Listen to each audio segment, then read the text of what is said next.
11টা সারা কথা সেখানে বাইতে 11টা পাই 11টা সারা কথা আপনি নাম নেই গাড়ি ফেলছে 20 মিনিট লেট হয়েছে তুলতে চালান আর এটারে আপনারা কোডিং করতে পারবেন না কোনো প্রাণী বাড়িতে ফোন করে 2500 টাকা নিয়ে আমরা যাচ্ছি তাহলে কি কেউ জানাবো রোদ আছে সম্পূর্ণ শরীর আমার যাত্রী জি আমি যাত্রী যাত্রীদেরকে দেখতে পাচ্ছি সেই যাত্রীদের সাথে নিশ্চয়ই তারা কথা বলবেন তাদের যে অনুভূতি তারা আমরা এই মুহূর্তে লক্ষ্য করছি মন্ত্রী তিনি যাত্রীদের সাথে কথা বলছেন একই সাথে যাত্রীদের কোনো ধরনের সমস্যা পোহাতে হয়েছে কিনা এখন পর্যন্ত সেটি জানার চেষ্টা করছেন এবং একই সাথে যেহেতু বাড়তি ভাড়া নেওয়ার একটি অভিযোগ রয়েছে সেটি কিন্তু এখানে দেখা হচ্ছে আমরা আপনাদের সাথে নিয়ে একটু শুনতে চাই আমরা একটু কথা শুনতে চাই এখানে একজন যাত্রীর সাথে মন্ত্রীর কথাবার্তা হচ্ছে আমরা একটু আপনাদের সাথে নিয়ে ছোট করে শুনতে চাই তাইলে মনে করেন 5-6 ঘন্টা 7 ঘন্টা নিয়ে যায় আপনাকে গাড়িতে পরে 15-20 ঘন্টা সময় কাটালাম কত থামে অনেক সময় লাগে স্যার কি আছে জি বলেন আমাদের এই গাড়িটা কত জায়গায় থামে যেতে গিয়ে কোথাও থামবে না কোথাও সময় লাগবে এই যে সিরাজগঞ্জ কত সময় লাগে যেতে 8 থেকে 9 ঘন্টা ম্যাক্সিমাম ডাবল ডেকার গাড়ি একটু ধীরে সুস্থ চাই আমরা স্যার হাই স্পিডে গাড়ি চালাই না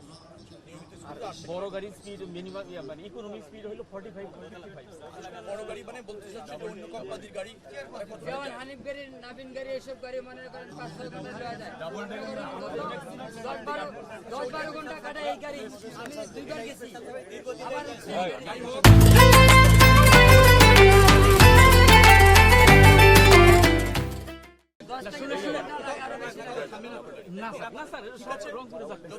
আবার নিরাপত্তা রেখে যত দ্রুত যাওয়া যায় যাত্রীরা যাতে দ্রুততম সময় পৌঁছাতে পারে কিন্তু তার মানে এই না আবার যে আপনি ঝুঁকি নিয়ে যাবেন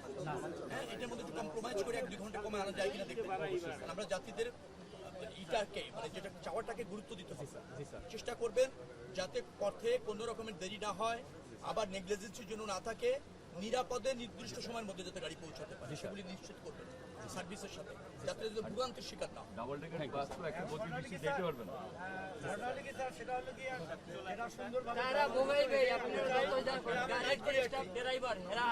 প্যাসেঞ্জার করে ভোগাইবই আমরা লাইট করে যাচ্ছি স্যার শুনেন আর এটারে আপনারা কোডিং করতে পারবেন না কোনো প্রাণী বাড়িতে ফোন করে 2500 টাকা নিয়ে আমরা যাচ্ছি তাহলে কি কেউ জানাবো রোদ আছে সম্পূর্ণ শরীর আমার যাত্রী জি আমি যাত্রী আপনার কমপ্লেন কি আমার কমপ্লেন স্যার তাড়াতাড়ি 11টা সারা কথা সেখানে বাইতে 11টা পাই আর তোমার ওটা এই গাড়ি আপনাদের যাত্রীরা ছেড়ে দেবে বলে দিতে 11টা সারা কথা আপনি নাম নেই গাড়ি ফেলছে 20 মিনিট লেট হয়েছে তুলতে চালান ঈদের সময় তো একটু চাপ আছে না চাচ্ছে একটু ধৈর্য ধরেন 20 মিনিট কোনো সমস্যা নেই দ্রুততম চলে যাবে ঠিক আছে দর্শক আপনারা যেমনটি দেখেছেন যে মন্ত্রী যিনি রয়েছেন তিনি মূলত যে ডিপোটি রয়েছে পাশেই